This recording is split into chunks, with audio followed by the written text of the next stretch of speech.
just right back, Charlie. Definitely.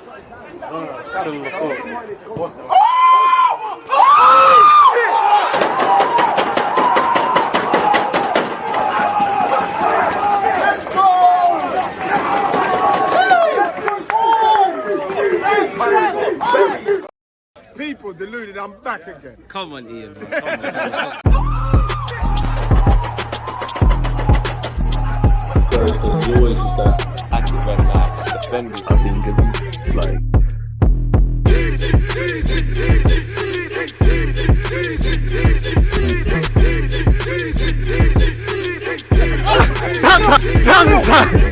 Am I live? Of course I'm live. First things first, people deluded. I'm back again. Good morning, good afternoon, good evening, and of course, good night. Please make sure you're commenting, you're subscribing, you're turning on your notifications, hitting the like button. It boosts the YouTube algorithm. I hope you're all doing well and safe. I hope you and your family are in good health. As usual, appreciative of you lot tuning in for all my content and appreciate you lot for being here today.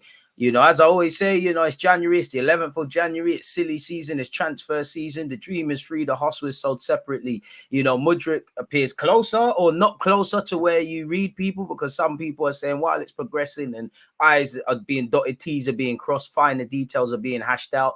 To say that it's anywhere near conclusion is probably premature. You know, we are seeing some reports saying the end of the week. While I hope so, you know, it seems like Shakhtar are taking their time to do that. It is Wednesday, so we'll have to see, people. And in relation to the North London derby, I don't think we'll have the young Ukrainian lad into the club and registered by them. But let's actually see what's going on in terms of rumours, people. As I said, please let me know your comments either in the live chat or in the, pardon me, the comment section after. One love for the support. Sub if you haven't. Make sure you're following on all the socials. Deluded Gooner04. Snapchat is D like the letter D, Gooner04.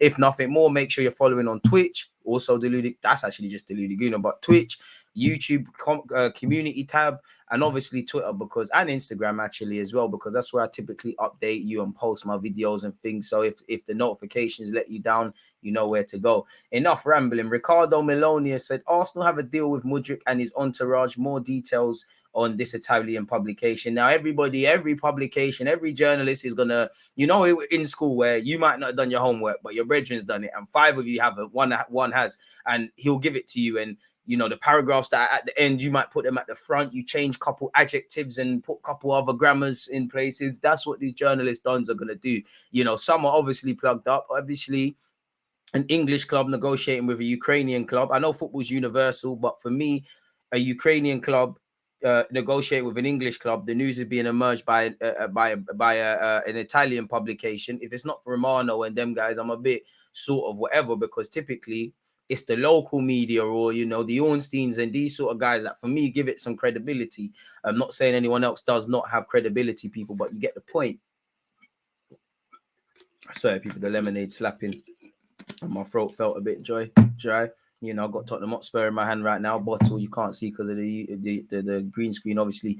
Apparently, Fabrizio Romano said on Mudryk, the player always wanted Arsenal as a priority. So on the player side, nothing has changed. That's probably in relation to Chelsea, where unfortunately we have to get on to João Felix because he's been recruited on loan via Chelsea. He signed for the remainder of the season on loan, people, and apparently he signed a new deal until 2027 at Atletico. So maybe, hopefully, he stinks up the place for Chelsea and he's on work experience. Actually, Aubameyang's been linked with going back to Barcelona, people. You know, considering Chelsea just spent a decent amount on him. You're rubbish, man. You're rubbish. There's got to be a reason. You know, you had all this potential and you're not spoken about as things. Of course, I'm sour. You know, not even sour. You sign for them, man. Agendas have to agenda. I've seen many rumours in the last 2-3 days saying it's almost done. Mudryk to Arsenal. At the moment, it's not done. At the moment, it's negotiations between Arsenal and Shakhtar. They are speaking. They are negotiating. So things can still happen, people. The player wants Arsenal, and that's helping Arsenal in negotiations. They are confident. They are optimistic, but it's not a done deal yet. Arsenal knows that Shakhtar wants 100 million for Mudryk. So it's like, Gelly out there as well, but it's like a fella, you might be talking to a girl, she's your potential, it's working out, you like each other, you're going on dates, you're doing whatever, but until you decide what's what, are you going to be mine, are we going to be exclusive, everything can still happen. You know, all options are still on the table, so we need to tread carefully.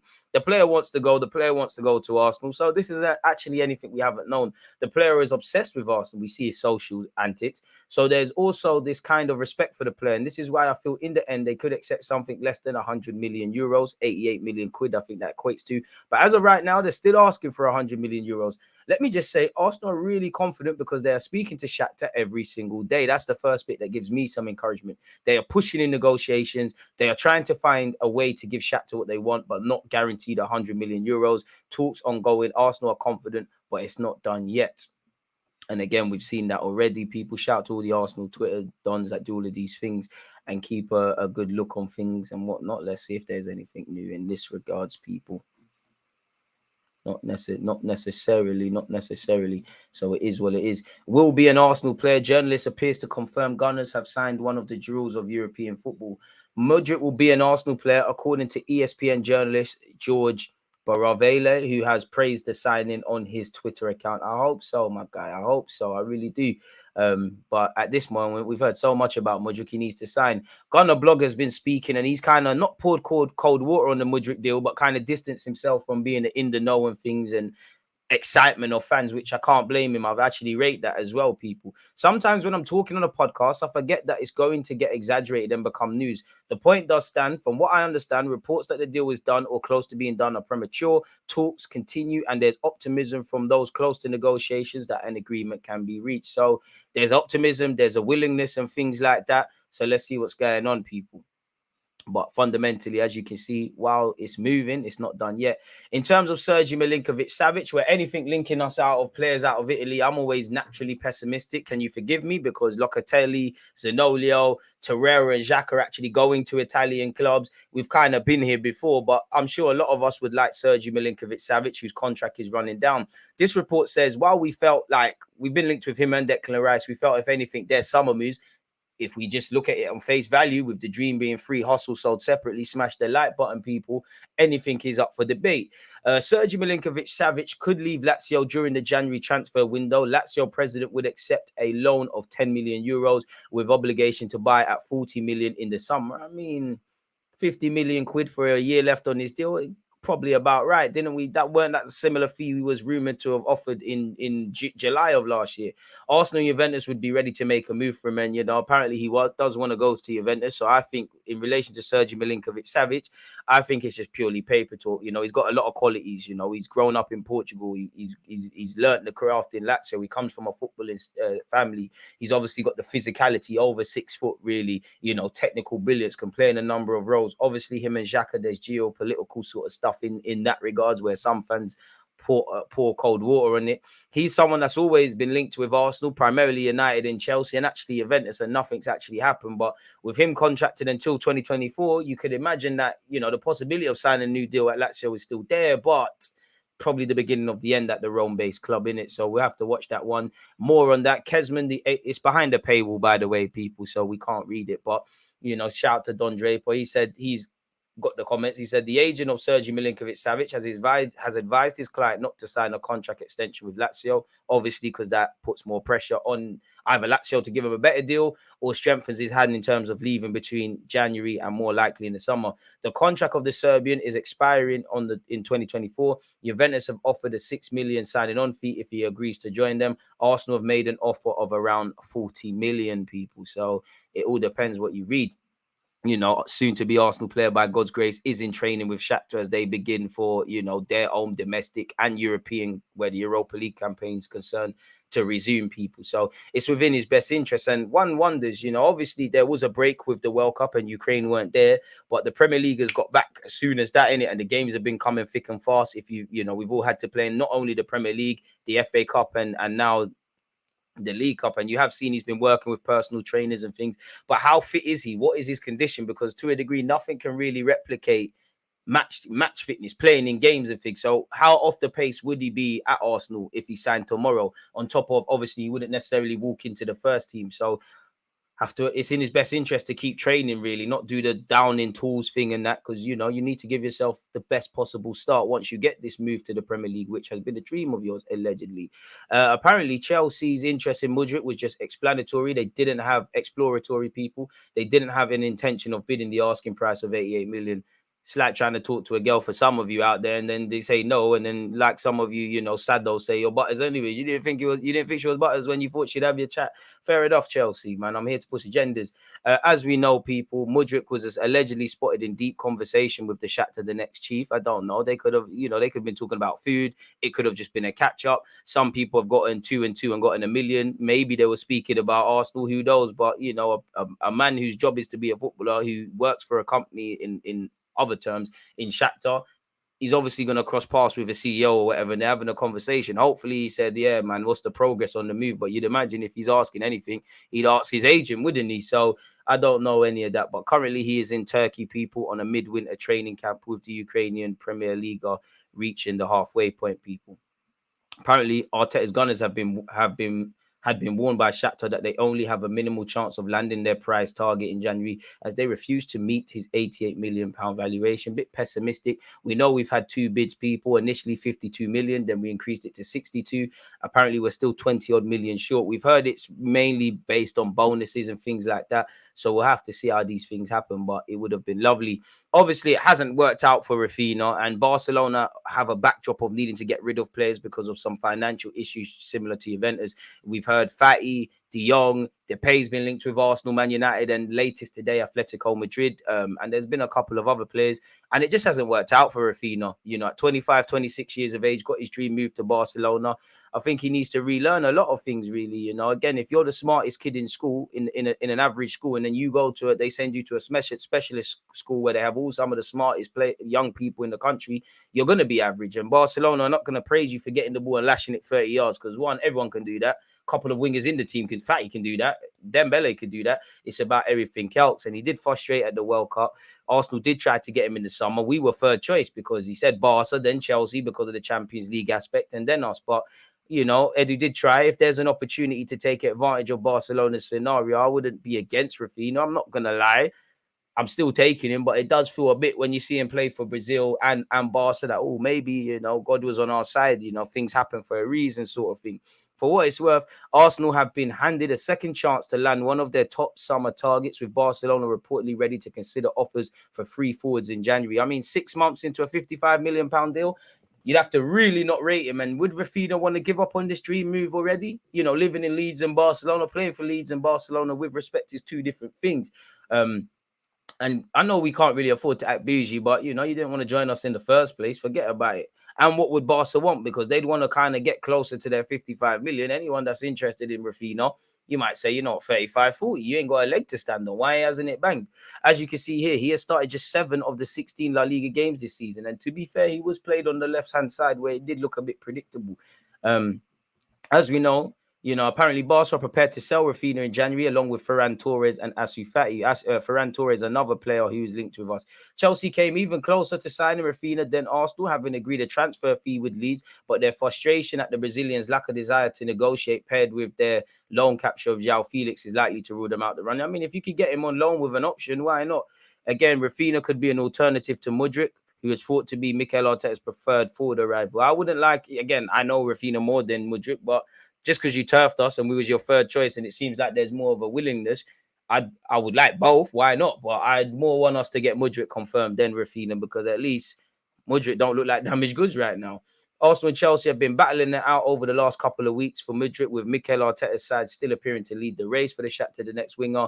We all know 2 bids have been turned down, people. Once again, several journalists have said that Mudryk wants to move to Arsenal, and now Sports Arena claim that the Gunners and Shakhtar are close to agreeing on the full amount of a transfer. It's understood that the main sticking point has been discussing the ratio of guaranteed payments and bonuses, with the North London club wanting bonuses to be at least 30% of the entire transfer fee, while Shakhtar wants bonuses to be a maximum of 20%. So read into that what you will. That's not the only battle. Tottenham have been linked with Pedro Puro. Chelsea allegedly have gazumped Spurs in that regards, and apparently now Arsenal have been thrown into that. The 23-year-old who, regardless of where he went, I'm sure he has actually been technically owned by the City group. So Man City will be juice and peas. And obviously, one Portuguese fullback could be leaving in Cedric. We could bring in another. He can play in a 4, in a 5. We do have Tomiyasu and Benjamin White, but with Benjamin White, playing every game, he looks a bit leggy. Tomiyasu, the only pardon me, criticism of him is a bit like Tierney. It's a bit touch and go where the injuries are really concerned, really. So you don't really know. So I'd be prepared to bring him in, but I'm not too sure.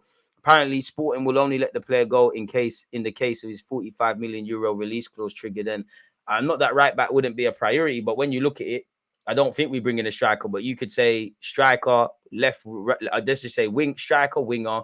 I don't think there's been enough links with central midfield for me, but central midfield, probably extend that to centre half if you could be specific, left-sided centre back and then right back. So there's probably about 4 other areas really and truly. But it does appear to me, based on reports, that we're prepared to really just leave centre mid until the summer, really, because we ain't gone for Danilo. Douglas Luiz didn't happen. You read reports today, we're not really on Telemans. But a part of me believes a winger and a centre mid could arrive in January, really. But who knows? There's a lot of moving parts. January is a reactive window, so we'll have to see. But didn't link with Pedro Puro. I don't think there's anything new here, people, in relation to Milinković-Savić, people. But apparently, Arsenal's representatives are in contact with Kezman, who is the agent of the Serbian Milinković-Savić. Italian media recalled a statement of the first man of Lazio, Claudio Lotito, who stated at the end of last year that he was not interested in selling Milinković-Savić. Said the player was worth 120 million euros. And his price is constantly increasing. Not with that contract, people. As you know, Lazio don't have a strong negotiating position, and you either this time next year he could agree a move for free, or you bite the bullet and you get some money. Once again, Barca have decided to listen to offers for Ferran Torres, Ansu Fati, and Raphinha, as stated. We've spoken about Milinković-Savić. I spoke about this in my last video. Check out the others, but we've been linked with Gundogan. Now, for Gundogan, without talking about Arsenal, I wouldn't say it would be stupid to sign for Arsenal because there's the London aspect, the chance to be a very experienced head, the chance to join the Premier League. Don't think we should, not in terms of length of contract necessarily, but stay in the Premier League, get a decent contract in terms of maybe the length of the deal and also money and things like that. But for me, for Gundogan, having been at City, surely you go try the Spain thing or return to Germany, either Bayern Munich, just be in another club where you can scumbag trophies, really and truly. I'm sure the reunion with Mikel Arteta would be lit. I would take him. Obviously, it would still mean we need to find some younger midfielders because Partey, El Nene, Xhaka, and obviously Gundogan, they'd all be that turning 30, 31 sort of range, and they can still play and offer a lot. Look at Santi. But we've got longevity in the defensive options. We've got and Ramsdale in goal. We've got longevity where Jesus, Nketiah, Saka, Martinelli, Smith Rowe, Fabio Vieira, Martin Odegaard, Zinchenko can play a bunch of roles, him, and you get the point in it, really and truly. So it would be a bit left, but he's got a wealth of experience. Signing ex-City players so far has worked out for us. So why not, really? I'll take Gundogan for everything. But for Gundogan, I mean, what? You're 31.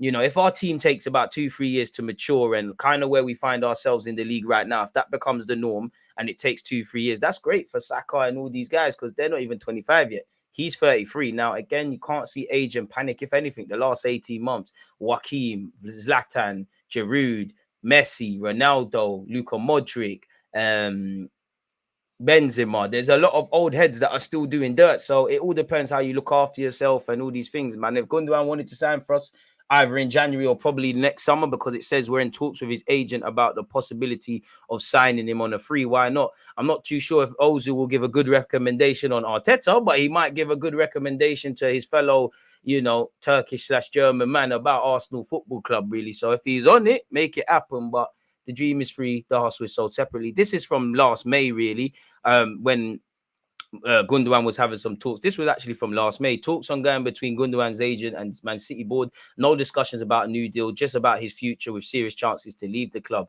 His trip to Madrid was not linked to his future. Barca, German clubs and Arsenal in brackets depending on Champions League interested. So if we get that, maybe not. And, City play. One thing I like about City is it's not that they don't put up a fight to keep players. Like you saw, Ake could have left and things, but they will say, all right, cool, cut out. It does feel like these City players, some of them kind of want to cut out. Bernardo Silva's always linked with Barcelona, and every summer, is this going to be the one where he departs? you've got Gundogan, you've got a whole bunch of other players. So maybe there is that factor to consider. But if it was possible, make it happen.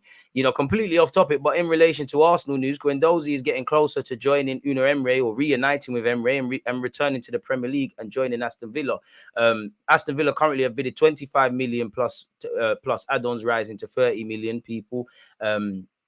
Quick little profit for Marseille, which we knew would happen. They signed him for 11 mil, quick little profit. Arsenal have a sell-on clause. So we do need to get better at selling people, whether, the Ballagans, the Eddies, these sort of guys develop. If you tie down Saka, Saliba, Martinelli, and one day they want to cut out even Mudryk, assuming he signs, make sure they're signed to big deals. Look what Liverpool did with Coutinho and how that was reinvested, really. Selling, especially for our Highland Demons, is what it is. We've been linked with Eric Garcia. Apparently, he's not on moving to the club. I'm not too sure. Many Arsenal fans think he's necessarily the profile. Apparently, he's not interested in leaving Barcelona, despite Arsenal interest, Obviously, he's worked with Mikel Arteta. It's easy to link us with ex-City players, really. And he's a right-sided centre-back, can play on the left, but why not, really? He's 22 years of age. He finds himself behind everybody in the pecking order. So it is what it is. Apparently, Romano has revealed why Arsenal didn't push for João Felix loan, who once again is now a Chelsea player for the next 4 months. What has he said? The feeling around Arsenal was they wanted to focus on Mudryk. The priority was and is Mudryk. He's the player they want to sign. They keep in contact with Shakhtar Donetsk. So for Arsenal, the main focus is Mudryk. They had conversations with João Felix, but they don't want to spend around 15 to 16 million euros plus taxes for the João Felix loan deal. So the focus is on Mudryk, people. So you'd have to draw whatever conclusions you want there. To wrap this up, let's see what Gold... I really like this thing that Goal.com do, kind of just for all the clubs contextualizing stuff. We've joined the race to sign Leandro Trossard, and we were linked a few days ago with Moses Caicedo. Once again, people, we've spoken about Milinković-Savić, people. We've spoken about Eric Garcia. Check out my last live stream. We spoke about Eden Hazard. Allegedly, we've inquired about bringing him in for the quality he has, and the Hazard on his day, who wouldn't want him? But for the injuries, for the not being able to bet on his fitness, for the wages he would come, without the guarantees for someone that plays for Real Madrid and is a relative, in fact, he is a household name in football, it probably doesn't make sense. And at 32 years of age, I mean, in the dream world, if you could be assured that for the next 4 months, he's going to be the Eden Hazard that used to terrorize Francis, Coquelin and all them guys, then why not? But I don't think it makes any sense, really and truly. We've been linked with Balde from Barcelona. I don't believe that, because they're trying to get the young left back to sign a new deal. Mudryk's deal to Arsenal almost closed, with just bonus negotiations pending. Vlahovic prefers a move to England, but not sure Arsenal will be there. Arsenal among the front runners for free agent or soon to be free agent Ivan Ndika. So we'll have to see. And Emre's been linked with Guendouzi. A few days ago, he was linked with signing Mohamed El Nene, which if we had stronger midfield collective options, I wouldn't be against El Nene again, but we don't really. And at the same time, I'd let El Nene go, but I wouldn't be in a rush. I think he's a decent little squad player. Keep him around. Doesn't have to make that many appearances in the team, but you kind of know what you're getting. And Arsenal's centre mid area is quite volatile. As much as I'm loving what Granit is doing, what Partey brings to the table, and when El Nene comes on, there's not really longevity there, as I was alluding to at the start. And also, the young Lokonga is not really convincing at the moment. So it is quite volatile. So that would probably be why it wouldn't be wise, in my opinion, to depart with the Egyptian international at the moment. But he is the best Egyptian in the league, man. And Mo Salah's all right. And with that, people, that seems to be the talking points, transfer, gossip, whatever, and all of those things. If you want more, check out my YouTube playlist where there's bare videos for that. Check out my other videos, irrelevant from transfer news as well, people. Most importantly, smash the like button. Let me know your opinions in the comments. Stay blessed, stay safe, subscribe if you haven't, and I'll see you all again soon. There's always just that active and defending. I think it's like